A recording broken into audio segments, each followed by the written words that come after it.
नमस्कार, सियासी अखाड़ा देख रहे हैं आप। मैं हूं आपके साथ वरुण गोयल। लोकसभा चुनाव संपन्न होने के बाद हरियाणा में आराम नहीं हो पाता क्योंकि विधानसभा चुनाव की तैयारी शुरू हो जाती है। देश के सबसे बड़े चुनाव संपन्न होते ही सबसे पहले विधानसभा चुनाव हरियाणा में होता है।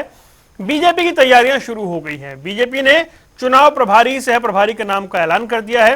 धर्मेंद्र प्रधान, जिन्हें 2022 में उत्तर प्रदेश चुनाव का प्रभारी बनाया गया था, उन्हें हरियाणा की जिम्मेदारी दी गई है। बिप्लब देव, जो पहले ही प्रभारी हैं, उन्हें भी चुनाव सह प्रभारी बनाया गया है। दिल्ली में बीजेपी हरियाणा कोर ग्रुप की अहम बैठक हो रही है। इसके अलावा दूसरी पार्टियों की तैयारियों की भी चर्चा हो रही है। तो एक बार फिर से कांग्रेस में यह बात उठने लगी है कि अगर संगठन होता तो हम और बेहतर करते। तो क्या अब संगठन बन जाएगा? लेकिन 5 सीट हारने को लेकर भी तरह तरह की टिप्पणियां हो रही हैं, चाहे वो अजय यादव हो, किरण चौधरी हो, कुमारी शैलजा हो, चौधरी बीरेंद्र सिंह भी टिप्पणियां कर रहे हैं। इन सब के बीच में सब अपनी अपनी तैयारी कर रहे हैं। क्या बीजेपी ने चुनावी तैयारी उसका शंखनाद आज कर दिया है? ये मान लें, ये ऐलान के साथ ये जो चुनावी नियुक्तियां हुई हैं, इस पर चर्चा करेंगे। पहले रिपोर्ट देखिए। लोकसभा चुनाव के बाद अब बीजेपी ने अपना पूरा फोकस प्रदेश में आगामी विधानसभा चुनाव पर शिफ्ट कर दिया है।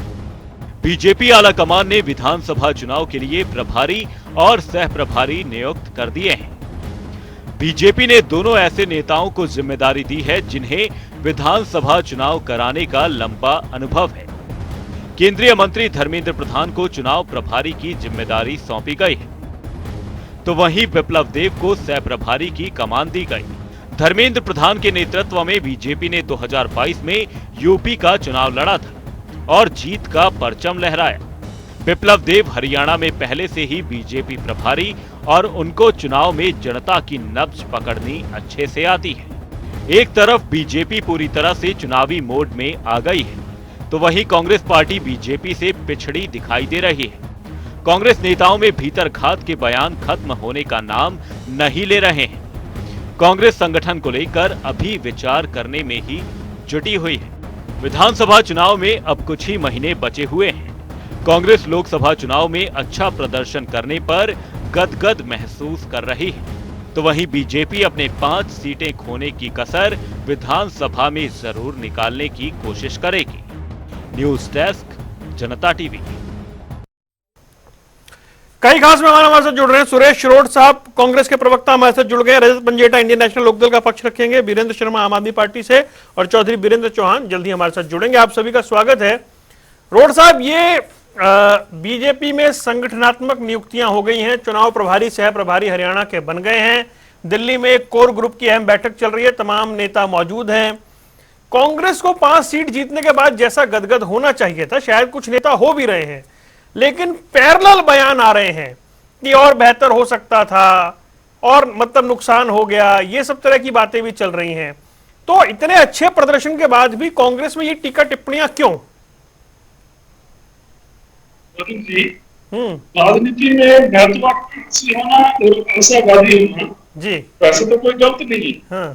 तो नेता बयान दे रहे हैं कि और अच्छा रिजल्ट होना चाहिए था, तो नेताओं का भी कांग्रेस पार्टी में एक बेहतरी के लिए ही प्रयास होगा, ये करेंगे।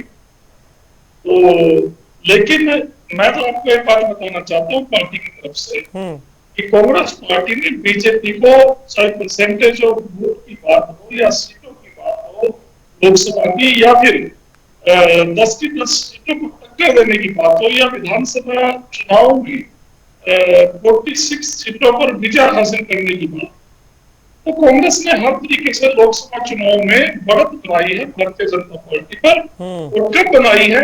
विपरीत परिस्थितियों में, जब सरकारी मशीनरी का दुरुपयोग किया जा रहा था, जब चुनाव आयोग नरेंद्र मोदी जी की पुतली बनकर काम कर रहा था, क्योंकि हरियाणा में उन दिनों जिस चरण में चुनाव रखा गया वो गर्मी भी होती है और जो सीजन का टाइम है वो भी ये होता है।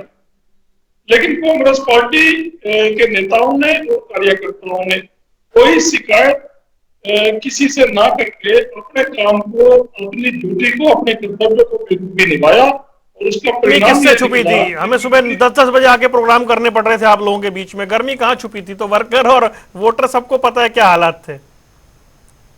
नहीं, सब देखिए कई चीजें ऐसी थी, एक ही परसेंटेज ऑफ वोट कम हुआ है, उसमें करने भी एक रीजन था। और जितनी ज्यादा परसेंटेज होती तो हमें उसका बेनिफिट मिलता।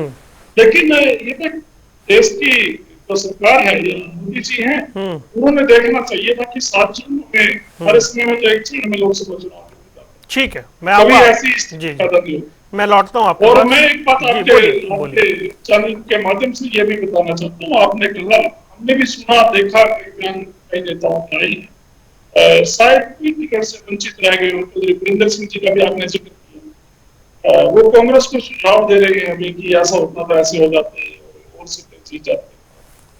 मैं तो कांग्रेस पार्टी की तरफ से चौधरी वीरेंद्र सिंह जी को, खैर मेरे से तो बहुत बड़े नेता है, मैं तो एक कार्यकर्ता हूँ पार्टी का, निष्ठावान शुरू के। किरण चौधरी ने कहा कि अब हरियाणा में कांग्रेस का भविष्य नहीं दिखाई दे रहा। मैं चौधरी वीरेंद्र सिंह जी की जो बात कर रहा था, मैं उसको पूरी करता हूँ। कांग्रेस जी, मैं तो कांग्रेस कार्यकर्ता होने के नाते प्रदेश भर के कांग्रेस कार्यकर्ताओं की इस भावना से वीरेंद्र सिंह जी को अवगत कराना चाहता हूँ कि अगर उन्होंने कांग्रेस पार्टी की इतनी ही चिंता थी तो वो बीजेपी में क्यों गए? फिर तो कांग्रेस के लोग भी ये कह पुरानी बात होगी ना, छोड़ दीजिए। अगर वो लगातार काम करते रहते तो शायद और अच्छा रिजल्ट आता। अब तो आपके वरिष्ठ नेता है वो, अब छोड़िए वो कहाँ गए थे, पुरानी बात हो गई। हम तो वरुण जी कह रहे हैं कि अगर वरिष्ठ नेता हैं और पार्टी के प्रति वो एक अभी चिंता प्रकट कर रहे हैं, तो कार्यकर्ता भी नेता से ये उम्मीद रखता है प्रदेश का कि आप अगर बने रहते, आप हमारे को छोड़कर ना जाते, शायद कम से कम अपने विधानसभा क्षेत्र में तो आज हम 46 पर जीते, 47 पे जीते। मुझे तो ठीक से ध्यान भी नहीं उनके इलाके में उतारने में क्या हुआ है। ठीक है, लेकिन इन सभी, मैं तो एक ही कहता हूँ पार्टी की तरफ से कि ऐसी जो बयानबाजी है, ये पार्टी इसको एक तरह से अनुशासनात्मक दृष्टि से कड़ी नजर, कड़ी निगाह इसके ऊपर लगाए हुए हैं। ये अच्छी बात कही आपने। पार्टी हित में भी नहीं है और राजनीतिक जो समझदार लोग हैं वो ऐसी बयानबाजी नहीं करते। चलिए, रोड साहब ने ये तो माना कि ये बयान राजनीतिक हित में नहीं है। रजत पंजेटा जी भी ठीक है, मैं आता हूँ। रजत पंजेटा, कार्यकर्ता भी नेता से अपेक्षा करता है कि भाई वो ऐसा कुछ करे। अब दो पैरेलल तस्वीरें हैं, एक ये कि बीजेपी की तैयारी, घोषणा, मीटिंग्स, दूसरी ओर कांग्रेस में अच्छे परफॉर्मेंस के बाद, पहले के मुकाबले अच्छे परफॉर्मेंस के बाद हर नेता का ये बयान आना कि ये और बेहतर होता अगर मनमर्जी ना की गई होती, और ये लिस्ट जो है ये बड़ी होती जा रही है। तो विधानसभा के लिहाज से, तैयारियों के लिहाज से आपको क्या नजर आ रहा है? देखिए, पहला प्रश्न आपका भाजपा को लेकर था। स्वाभाविक सी बात है कि अगर सत्ता में बैठे हैं तो 2 महीने रह गए हैं, आचार संहिता लग सकती है 2 महीने के अंदर, क्योंकि चुनाव से पहले 2-3 महीने पहले, 3 महीने तक पहले भी हमने देखा है कई बारी लग चुकी है ऐसे। तो चुनाव सर पर है, तो सभी दल अपनी अपनी तैयारियों में हैं। हमारे भी इंडियन नेशनल लोकदल के भी दौरे आज से शुरू हो गए हैं जिला स्तर पे। तो अगर यहाँ पे कांग्रेस की बात की जाए और जिस हिसाब से किरण जी का बयान आया है, देखिए फोकस अकेला किरण जी पे नहीं होना चाहिए, और कांग्रेस के लिए गदगद होने वाली कोई बात नहीं है। जो अपने आप को बार बार सक्षम कहते आए हैं कि अब 5 सीट जीतने में सक्षम है, हमें किसी की जरूरत नहीं है, वो अलायंस के बावजूद 5 सीट तो हारे ही हारे, साथ में विधानसभा वाला मत भूलिए। तो अगर कोई रेशो अगर बनानी है तो भाजपा 6-5 पे आएगी फिर।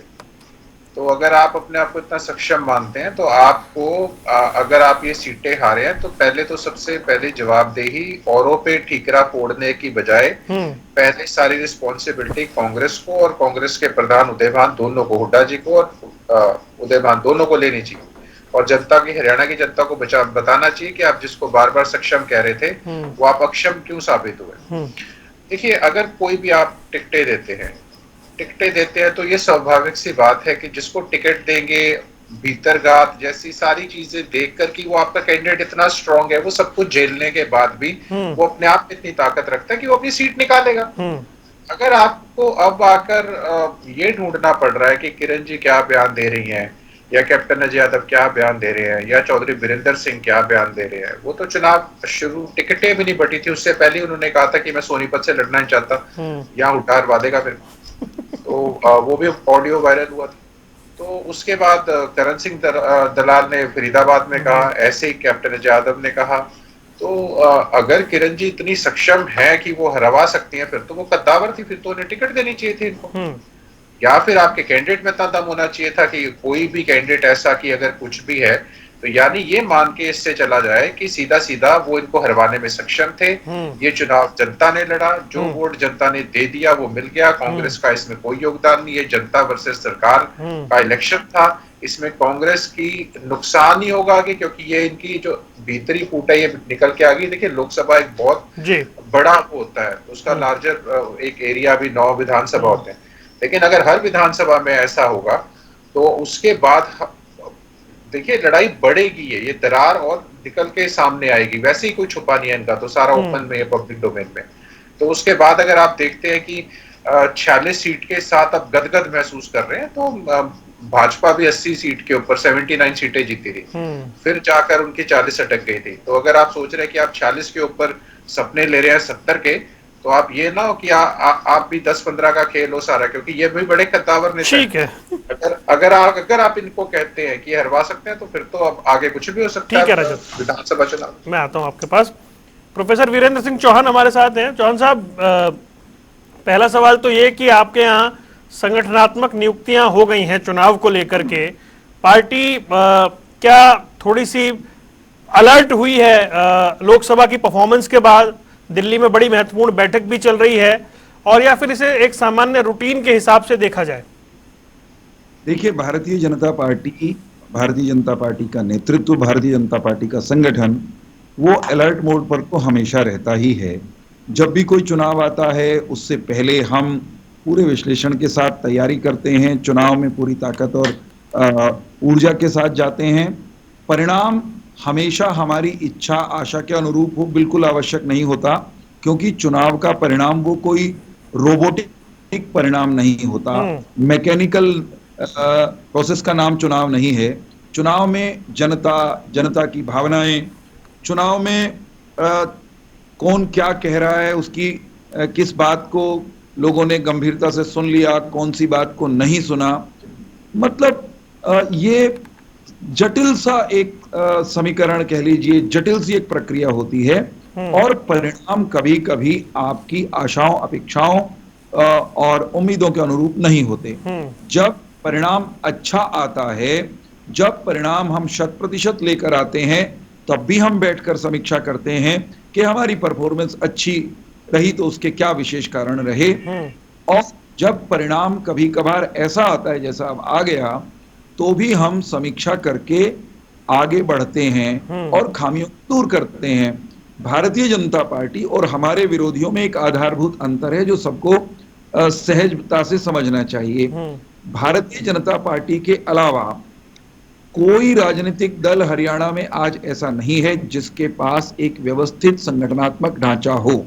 कांग्रेस पार्टी कितनी भी इतरा ले 5 सीटें जीतने पर, और कितने भी ख्याली पुलाव बना ले, विधानसभा में सरकार बनाने की बातें कर ले, दावे ठोक ले, लेकिन कांग्रेस पार्टी के पास पिछले 10-11 साल से संगठन नहीं है साहब।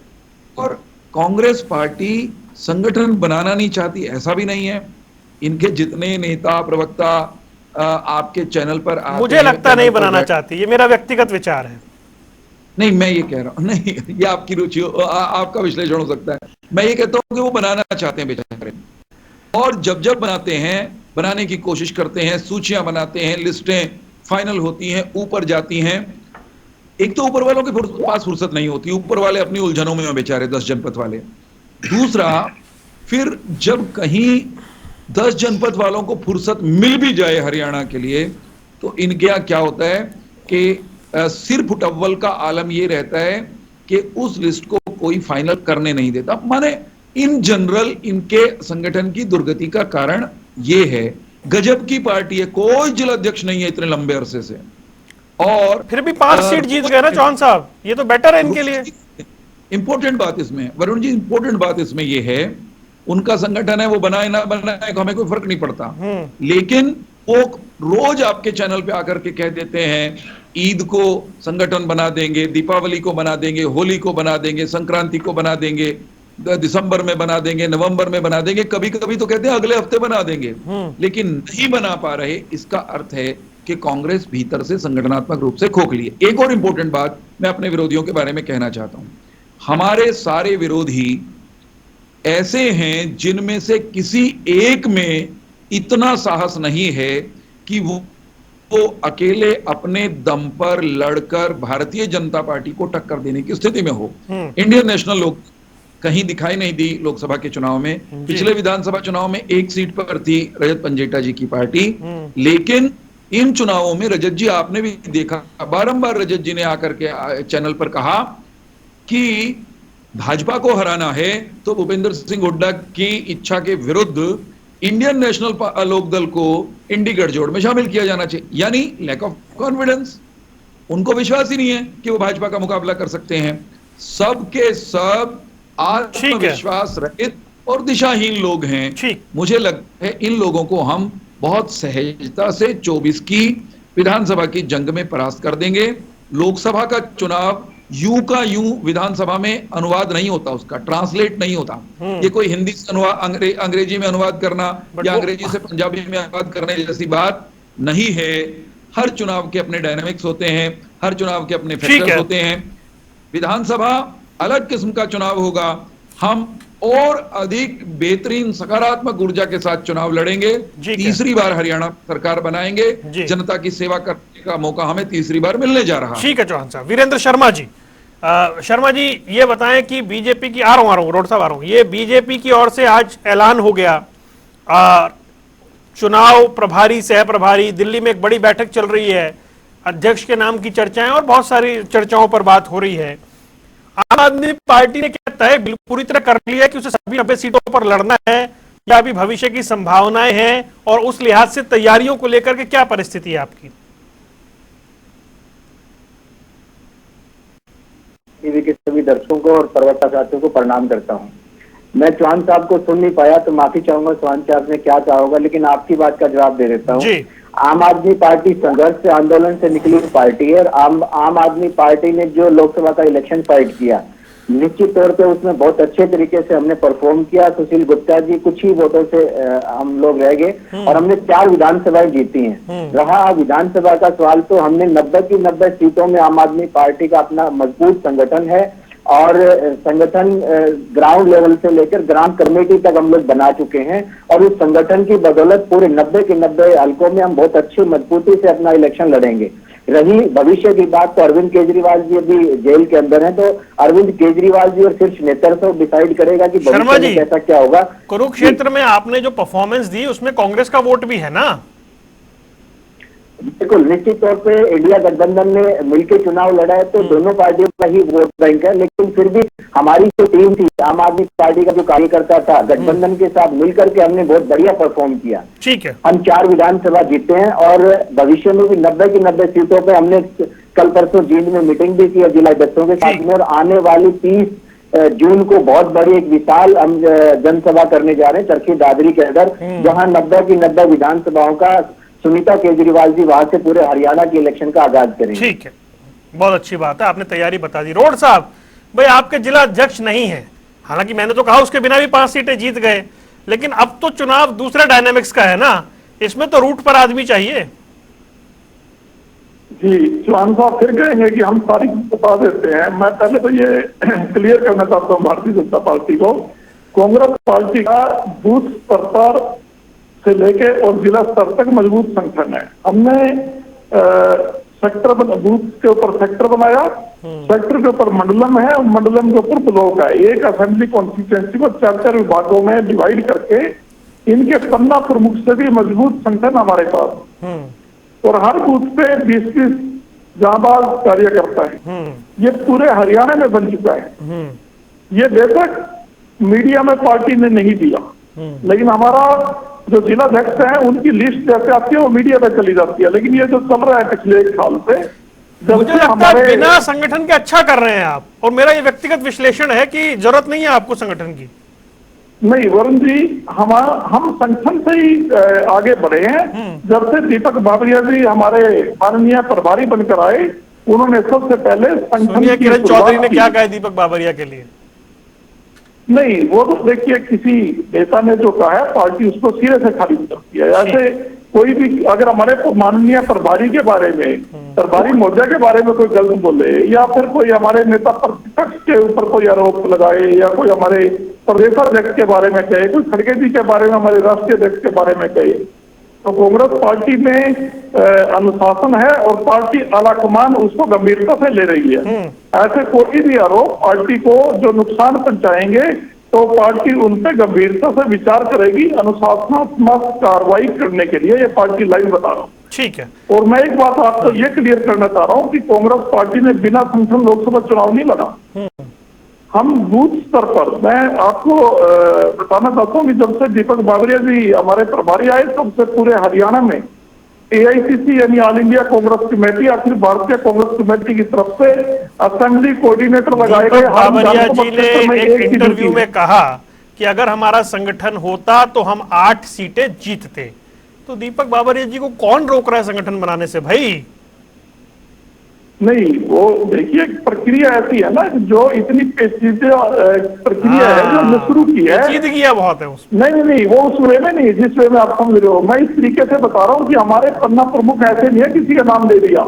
आप जिस वे में समझाएंगे मैं समझ लाऊंगा, मैं समझूंगा। रोहन साहब आप जानते हैं, मैं तो मेरी फेसबुक प्रोफाइल चेक कर लो, कुंडरी हल्के में मेरा हल्का है, हमने कितनी मेहनत की है AICC ऑब्जर्वर के साथ जी, और पूरे पिछले 6 महीने से हम लोग लगे हुए थे। और जगह जगह सेक्टर वाइज भी हमने बैठकें की हैं, बूथ वाइज भी की है और ब्लॉक वाइज भी की है। 100 जैसे 84 बूथ है तो लगभग 40 बूथों का हमने एक ब्लॉक बना दिया, फिर 20 बूथों का मंडलम बना दिया, ठीक है, और 20 में से फिर 4 सेक्टर बन गए। उसके बाद बूथ है। ऐसा ढांचा कोई नहीं बना सकता। इसका सीधा श्रेय हमारे बड़े नेताओं, आदरणीय प्रभारी जी को, आदरणीय प्रतिपक्ष नेता हुड्डा साहब को और आदरणीय प्रदेशाध्यक्ष चौधरी उदय भान जी को जाता है, और भी नेता है हरियाणा में कांग्रेस के। चलिए ठीक है। रजत पंजेटा भाई, मुझे देखिए ऐसा लगता है कि बिना संगठन के 31 सीटें जीते, तब जब आउटराइट रिजेक्ट कर रहे थे लोग इनको, 31 सीटें जीते, बढ़िया परफॉर्मेंस दिया, बिना संगठन के 5 सीटें जीत गई कांग्रेस। तो अब ये 2-2.5 महीने में ये वाला प्रेशर पार्टी क्यों लेगी? मुझे तो ऐसा लगता है कि पार्टी ऐसे आगे बढ़ेगी। मेरा पर्सनल विश्लेषण ये है कि हाईकमांड को लगता है कि इसके बिना ही चले तो बेहतर है।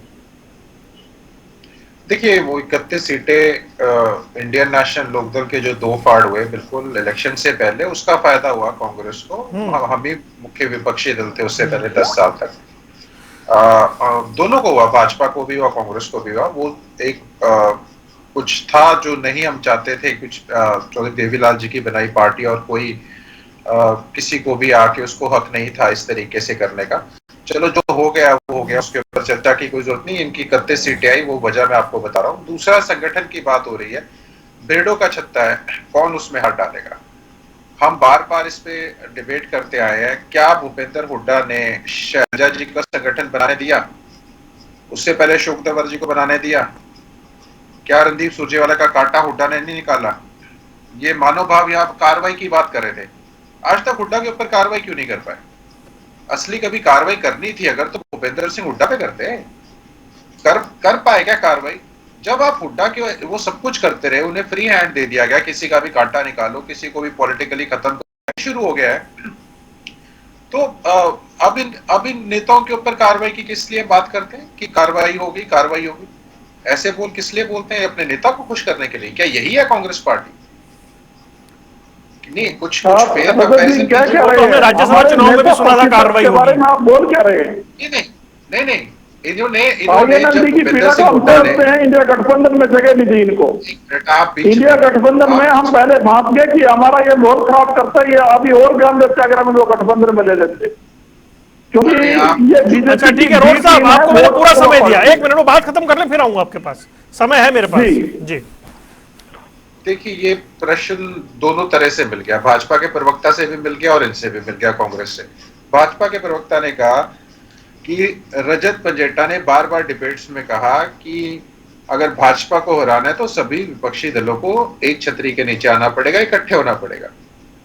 और उन्होंने कहा कि इतना भी कॉन्फिडेंस नहीं था। बात कॉन्फिडेंस की नहीं, बात ओवर कॉन्फिडेंस नहीं होना चाहिए। आज वही नतीजा है। क्या मैंने कुछ गलत कहा था?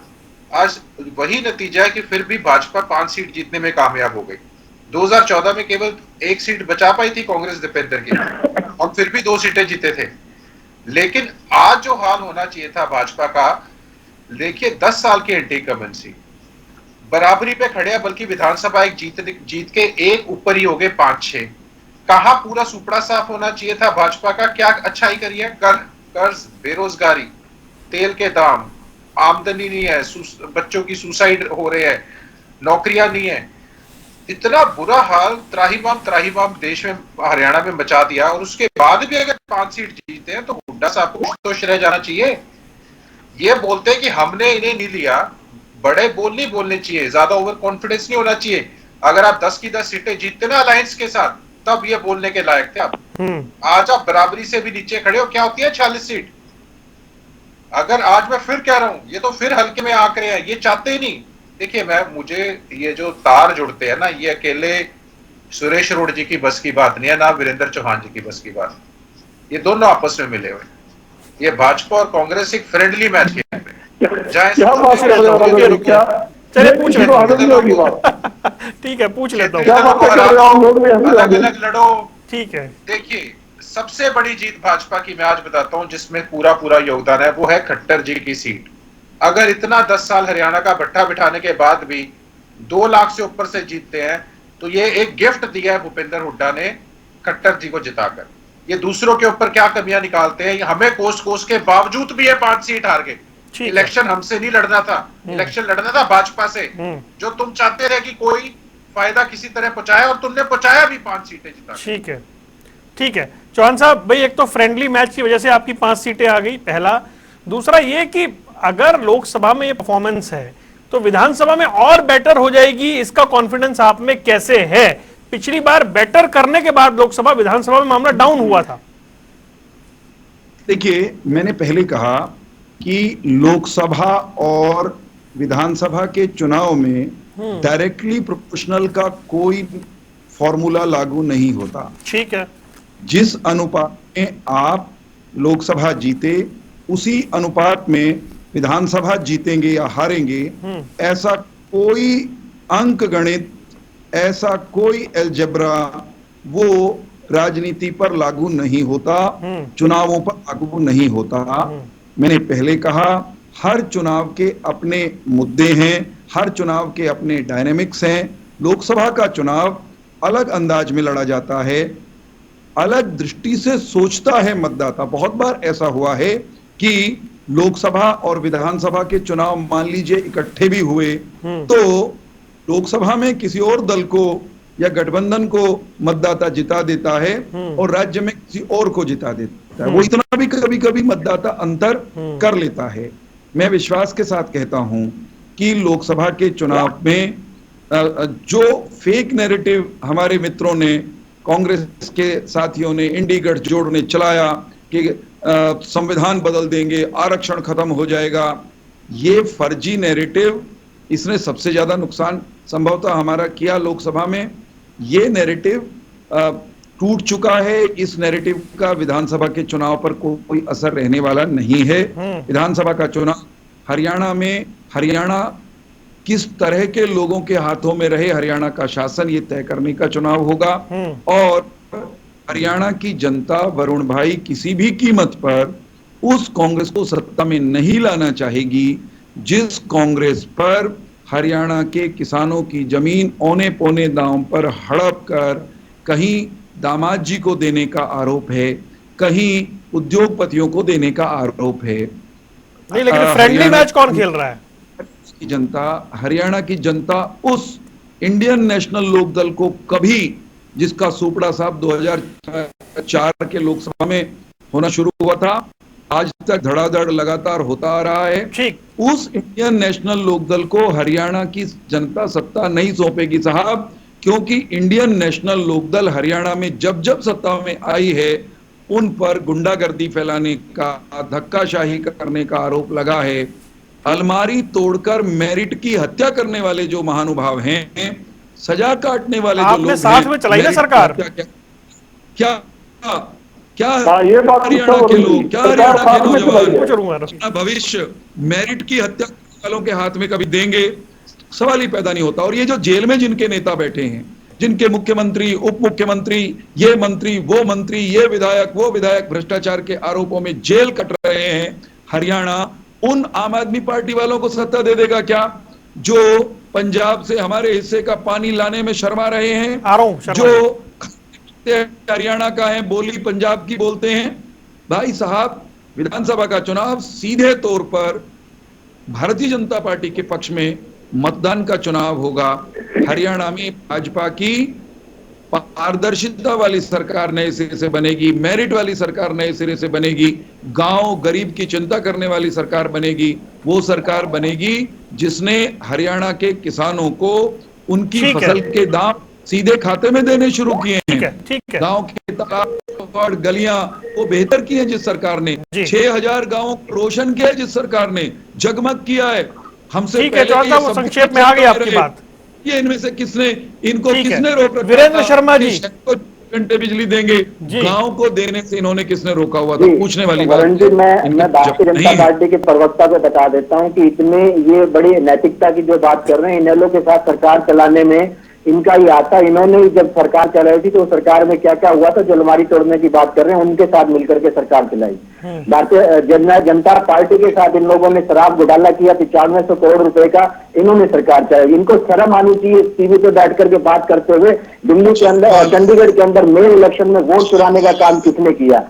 ये कितने बड़े बड़े घोटालेबाज और राजनैतिकता की बात करते हुए गांव देहात की बात करते हैं। अब तो उनको हरियाणा की जनता से माफी मांगनी चाहिए कि हमारे से भूल हुई है। ये अब स्कीमें सुधारने की बात करते हैं, स्कीम बदलने की बात करते हैं, प्रदेश अध्यक्ष बदलने की बात करी, मुख्यमंत्री बदलने की बात करी, लेकिन हरियाणा में हरियाणा देहात की जनता अब समझ चुकी है। अब जनता सरकार बदलने का काम करेगी, इनको समझ आ चुकी है सारी चीजें। अब ना स्कीम बदलने से कुछ होगा, ना मुख्यमंत्री बदलने से होगा। इन्होंने इलेक्ट्रल बॉन्ड के माध्यम से कितना बड़ा घोटाला किया, ये जनता को बेवकूफ समझते थे। इन्होंने जिन जिन लोगों पे ईडी के छापे मरवाए, जिन जिन लोगों पे ईडी के कई लाख करोड़ रुपए के घोटालों के जो इन्होंने आरोप लगाए, नेचुरल करप्ट पार्टी का उसी के साथ हाथ मिला लेते हैं। और भारतीय जनता पार्टी और जननायक जनता पार्टी ने लूट गठबंधन किया, हरियाणा की जनता को लूटा और उसके बाद भी नैतिकता की बात करते हैं। तो आने वाले विधानसभा चुनाव में ये सही कह रहे हैं, लोकसभा चुनाव का कुछ अलग मायने होते हैं, विधानसभा के अलग होते हैं। पिछली बार लोकसभा चुनाव में 10 की 10 सीटें आई थी, विधानसभा में इन्होंने 75 पार का नारा दिया और 40 पे आकर के रुक गए थे। तो मैं आपके माध्यम से हरियाणा प्रदेश की जनता को बताना चाहता हूं कि इस बार अगर इनकी 20 से 22 सीटें आ जाए तो आप हमारे को बता देना। शर्मा जी, इनको पूर्णतः नकार चुकी है। नहीं तो इस बार आएगा कौन? आप किस भूमिका में हैं? आप ऐसा तो नहीं होगा वोट काटेंगे, आप सरकार बनाएंगे? देखिए, आम आदमी पार्टी, जब से आम आदमी पार्टी का जन्म हुआ है, उसने संघर्ष किया है, लोगों की सेवा करने का काम किया और इतिहास रखने का काम किया है। दिल्ली के अंदर 2 बार सत्ता में आए, उसके बाद पंजाब में हमने सरकारें बनाई, हरियाणा के अंदर भी हम वही इतिहास रखने का काम करेंगे। आम आदमी पार्टी का जो कार्यकर्ता है वो इतना कर्मठ है और जनता को भरोसा हो चुका है। आम आदमी पार्टी को जनता सिर माथे लेगी आने वाले विधानसभा चुनाव। रजत भाई 1 मिनट दीजिएगा। रोड साहब, भाई अब तो आम आदमी पार्टी को सिर माथे उठाएगी जनता, तो फिर आप कैसे वोट मांगेंगे अब? नहीं, देखिए, आम आदमी पार्टी संविधान के अनुसार स्वतंत्र है, चुनाव लड़ सकते हैं 90 सीटों पे। तो और जो जनता जनार्दन में देखना है, मैं तो इतना कह सकता हूं कि जनता का जो रुख है वो कांग्रेस पार्टी की तरफ है। बीजेपी के साथी कह रहे थे कि किसानों के बारे में कह रहे थे, इन पे आरोप लगाने वाले भी आप लोग थे और आरोप साबित करने की जिम्मेदारी भी आपके थी 10 साल में। तो क्यों नहीं कर दिया? आपके सीएजी जो थे विनोद राय जी, वो किस पद पे बिठा रखे अभी मोदी जी ने, जो झूठे आरोप सीएजी लगाती थी कांग्रेस के नेताओं पर, वो दूध का दूध पानी का पानी हो चुका है। और आप लोग किस मुंह से कह सकते हैं? आपने तो 750 किसानों की जान ले ली दिल्ली के बॉर्डरों पर, आंसू गैस छोड़े, तितली में लाठीचार्ज किया सितंबर 2020 में। सबसे पहले कुरुक्षेत्र में बीजेपी कैसे जीत गई? रोड साहब, आप वहीं से आते हैं ना, इतना कुछ हुआ, फिर बीजेपी कैसे जीती कुरुक्षेत्र में? हाँ, बीजेपी देखिए, पहलवान बेटियों की बेइज्जती करने के बावजूद, किसानों की शहीदी लेने के बावजूद, पुलवामा में सैनिकों की शहीदी लेने के बावजूद और भारतीय सेना को ठेके पर देकर अग्निवीर के द्वारा कमजोर करने की साजिश रचने के बावजूद, और आरडीएक्स कहां से आया ये पीछे मत जाइए, मेरे सवाल का जवाब दीजिए। हाँ, इसलिए जीत गई, ये इसलिए जीत गई, इलेक्ट्रल बॉन्ड पे भ्रष्टाचारी साबित होने के बाद इसलिए जीत गई वरुण जी, कि इन्होंने 400 पार का नारा लगाकर गुमराह कर दिया, लोग घरों से नहीं निकले कि वरना तो मोदी ने। लोगों को तो ये यकीन नहीं हो रहा था भाई ये मशीन भी मर्यादा में रहेंगी नहीं रहेंगी, भाई ये तो एक तरह से लोकतंत्र खतरे में है और हम जाके करेंगे क्या। देखिए परसेंटेज ऑफ वोट आज तक सबसे कम आया है और कांग्रेस पार्टी ने, मैं हरियाणा की बात हो रही है वरुण जी, ये बताना चाहता हूँ कि हमने शुरू में भी मैंने बात बताई थी, दोबारा रिपीट कर रहा हूँ कि परसेंटेज ऑफ वोट भी कांग्रेस का सबसे ज्यादा बड़ा है और बीजेपी का लगभग 12% डाउन आया और हमारा 18.5% बढ़ा है। देखिए कितनी बड़ी बात। ठीक है और 46 में हम जीतते हैं जी। और बिना वही तो रजत कह रहे हैं कि इतना एंटी माहौल होने के बाद भी आप 46 में ही क्यों जीते भाई? नहीं, ये तो देखिए लोकसभा में मैं वही कह रहा ना, लोकसभा में जनता को एग्जिट पोल जो दिखाया गया वो एग्जिट पोल बाद में आता है, नहीं वोट के बाद आता है वो। नहीं, एग्जिट पोल भी दिखाया गया, वही बात है ना, जो एग्जिट पोल दिखाया उसका प्रचार कितना था, मेरी बात तो पूरी हो दीजिएगा ना। जो मीडिया एग्जिट पोल जो बताता रहा तो उसका कर्मचारियों में जो काउंटिंग है उस पर भी फर्क पड़ता है, क्यों नहीं फर्क पड़ता? कहीं पर 500 वोट से जीत रहे, कहीं पर 1000 से जीत रहे। चंडीगढ़ में हरियाणा में कोई 500,000 नहीं है, चंडीगढ़ में तो हरियाणा की बात करिए ना, हरियाणा में आप 21,000, एक सीट आप 21,000 से जीते, एक आप 41,000 से जीते, ये भी तो फैक्ट है ना, एक आप 4.25 लाख से भी जीते। रुकिए सर, समय कम है। वरुण जी, मैं एक सेकंड की बात है, मैं ये कहना चाहता हूँ कि रोहतक में पिछली बार बहुत के मंत्र से दीपेंद्र हुड्डा जी को हरवा दिया था इन्होंने। इस बार रोहतक की जनता ने ऐसा काम कर दिया कि ये आंख उठा के भी नहीं देख पाए, सबसे बड़ी लीड दीपेंद्र जी को दी। ठीक है, ये जनता समझती है, जनता ने देख लिया कि अन्याय हुआ था पिछली बार 19 में, और इस बार मुंह तोड़ जवाब दिया कि आपकी मशीन भी थक जाएंगी वोट कांग्रेस की घटाते घटाते, लेकिन पंजे के ऊपर ऐसे मोहर लगाई है। इस बार मशीन ठीक थी ना, चंडीगढ़ की तरह कुछ दूसरा काम भी नहीं कर पाए। इस बार तो मशीनें ठीक थी ना भाई साहब, ठीक है, 4.25 लाख आपको इस बार मशीनें ठीक थी। रजत पंजेटा, नहीं अभी दिवाली में सरकार बनाएगा इंडिया गठबंधन, अभी तो दिवाली पे भी आपसे बैठ के बात करेंगे ना, दिवाली पर आपको हरियाणा बनेगी, हरियाणा विधानसभा में रजत जी, रजत जल्दी से। देखिए वरुण जी, इनका दिमाग का मेरे को थोड़ा अजीब नहीं छोड़िए स्तंभ हूं मैं ये सोच के कि एग्जिट पोल जो चुनाव वोट डलने के बाद आते हैं उसका कोई चुनाव के नतीजों पर असर हो सकता है। मतलब मैं हैरानगी मानता हूँ इस काउंटिंग में तो तेरे को तू तो बीजेपी का नहीं प्लीज नहीं तो क्या बात करता है सारा दिन। अरे देखिए वरुण जी, जिम्मेदार चैनल एक मिनट का समय था मुझे। इस वोट कटवा पार्टी ने इनको इतना पता नहीं, प्लीज नहीं, आपको बहुत समय दिया। एक मिनट की बात, आप देखिए वो ऑब्जेक्शन सही था, एग्जिट पोल का कोई असर नहीं पड़ता चुनाव पे सर, शामिल नहीं है। ठीक है, इसका नेता एनसीपी, प्लीज रोड साहब नहीं, आपको मैंने बहुत समय दिया, प्लीज रजत। क्या बात है, मतलब ये वोट कटवा पार्टी है। सुरेश जी प्लीज, सुरेश जी प्लीज नहीं करिए, सुरेश जी प्लीज मत करिए। रजत 2 सीटें खराब करी है वरुण जी ने। आप मानते हैं ना इतना वजन है कि सीट खराब कर दें? वो वजन नहीं है, किसानों ने दिखा दिया। ठीक है किसानों के भंडारे में लंगर तक। ठीक है रोड साहब, बस प्लीज कम्युनिकेशन नहीं, मुझे चौहान साहब के पास भी जाना, प्लीज रोड साहब नहीं, प्लीज। क्या तरीका है ये, क्या तरीका है? ऐसे प्रवक्ताओं को बिठाओगे? रजत बोलिए प्लीज, बात रखिए, प्लीज अपनी बात रखिए। सुरेश जी नहीं, सुरेश जी रुक जाइए, सुरेश जी रुक जाइए प्लीज। सुरेश जी नहीं, ये तरीका ठीक नहीं है। आप अपनी बारी में खूब बोल लिए, प्लीज रजत। और जी कोई भी प्रवक्ता किसी के बीच में नहीं बोल रहा, इनको बोलिए थोड़ी शांति रखिए। इतनी अब चलिए सर कंप्लीट करिए, समय हो रहा है जी। समय देखिए, हाँ मैं कांग्रेस पे समय नहीं बर्बाद करता, इनको बोलने का बोलूंगा तो ऊपर से और नहीं, आप समय बर्बाद करते हो। अरे आप क्या कह रहे हो रोड साहब? हाँ आप क्यों, आपने अपनी बात रख ली, वो अपनी बात रख रहे हैं, 1 मिनट दीजिए प्लीज। नहीं, हमारे नेता मंच के बारे में क्या बात कर रहे हैं? कितने बड़े नेता होगा साहब?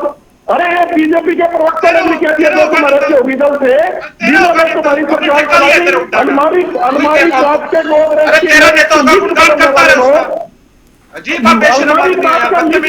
साहब प्लीज रुक जाइए, सुरेश रोड प्लीज रुकिए, सुरेश जी प्लीज रुकिए। ये कोई तरीका है? रजत अपनी बात रखिएगा, टू द पॉइंट अपनी बात रखिएगा। इनको तो एक सरकार से कहो, इसमें लगा अरे दी, चुप हो जाइए। 2% वोट है। आप बोलिए रजत, आप बोलिए, आप बोलिए रजत, आप बोलिए, आप बोलिए। इनको 1-2 मिनट आगे पीछे आगे टाइम दिखा दिया करो कि अरे आप चुप हो जाइए। वरुण जी, भाई this is- Suresh ji please, देखिए मैं नहीं चाहता ऑडियो डाउन कराऊं, मुझे करानी पड़ेगी अगर ऐसे चलेगा तो प्लीज रुकिए। This is Heights. रजत जल्दी से करिए। अभी भाजपा के प्रवक्ता ने कहा कि आईएनएलडी के समय में गुंडागर्दी थी। ये तो बड़ा अच्छा राज है, जहां एक पार्टी के प्रधान को, प्रदेश अध्यक्ष को गोलियों से भून दिया जाता है। आए दिन हमारी पार्टी के प्रधान की बात नहीं, आए दिन यहाँ गोलियां चल रही हैं, कभी किसी हलवाई के पास, कभी फिरौती, एमएलओ को नहीं बख्शा जा रहा, अटैचियां ले लेके नौकरियां दी जा रही हैं। 350 करोड़ रुपया एचपीएससी में पकड़ा गया। ये बड़ी अच्छी सरकार है जो 750 किसानों की शहादत हो जाती है और अपने उनको काले कानूनों को अच्छा बताते हैं। 85 लोगों की मौत गोलियों से होगी। 3 बार हरियाणा जलवा दिया दंगों के अंदर, कभी नूह जलवा दिया, कभी रोहतक, कभी झज्जर, कभी किसी आंदोलन में। उसके बाद राम रहीम के आंदोलन के अंदर, उसके बाद किसान की आय दुगनी की बात करते हैं। 27 रुपए प्रतिदिन किसान की आय। 31 किसान, एनसीआरबी का डेटा कहता है, सुसाइड कर रहा है।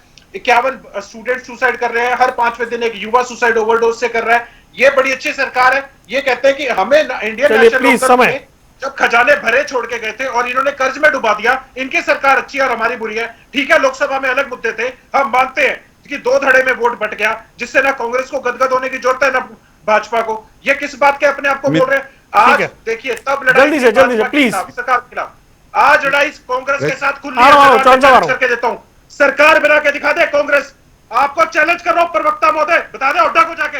और बड़ा गुणगान कर रहा है तू हुड्डा का। नहीं तू तड़ाक नहीं, प्लीज नहीं। आप शुरू किया, सीजन प्रवक्ता है, प्लीज नहीं ऐसे ना करें, प्लीज नहीं प्लीज, इस मंच पे ना करें, अच्छा नहीं लगता। वीरेंद्र चौहान जी जल्दी से एक रिस्पॉन्स। देखिए, सरकार बनेगी, रजत पंजेटा सरकार बनेगी। दिखा दो, ठीक है ना, वो जनता तय करेगी ना। स्टूडियो में बैठ के कोई तय करेगा ना कोई नेता तय करेगा, वो जनता तय करेगी। जनता पे छोड़ दीजिए प्लीज, जनता ही तय करेगी भाई, सिर्फ जनता तय करेगी। ठीक है, रुक जाइए, वीरेंद्र चौहान बोलेंगे बस। वरुण भाई, हम सब 2024 के लोकसभा चुनाव में जनता के पास गए, अपनी अपनी बात कह के आए। जनता जनार्दन ने एक निर्णय दे दिया, वो हम में से किसी की भी अपेक्षाओं के अनुरूप नहीं था। कांग्रेस 10 में से 10 जीत रही थी, लोकदल 10 में से 10 जीतने की बात कर रही थी, हम भी 10 में से 10 जीतने के लिए लड़े थे।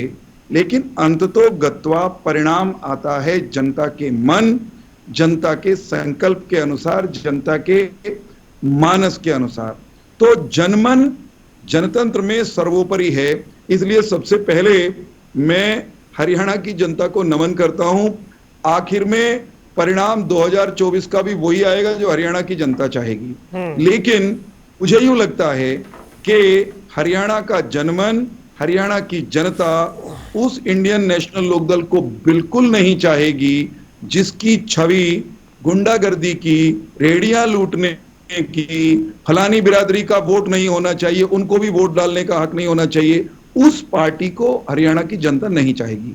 उस कांग्रेस को भी बिल्कुल हरियाणा की जनता नहीं चाहेगी साहब, जिस कांग्रेस को 10 साल का शासन दिया और उस 10 साल में उस कांग्रेस ने क्षेत्रवाद फैलाया, जातिवाद फैलाया, नौकरियां दी, जितनी भी। ठीक है सर, जल्दी से, समय नहीं है मेरे पास, बस। किया। भारतीय जनता पार्टी यानी मेरिट, भारतीय जनता पार्टी यानी परिश्रम का सम्मान, भारतीय जनता पार्टी यानी भारतीय संस्कृति का सम्मान, गांव का सम्मान भी उतना ही जितना शहर का। हरियाणा की जनता हमें चुनेगी साहब। जीत उसकी, जनता जिसकी वही, और जनता तय करेगी। फिलहाल मैं प्लीज समय नहीं है मेरी गोली, प्लीज आप। भारतीय जनता पार्टी यानी पेपर लीक। ठीक है सर, अभी तो चुनाव का आएगा मूड, तो बात करेंगे, आपके बीच आएंगे भी।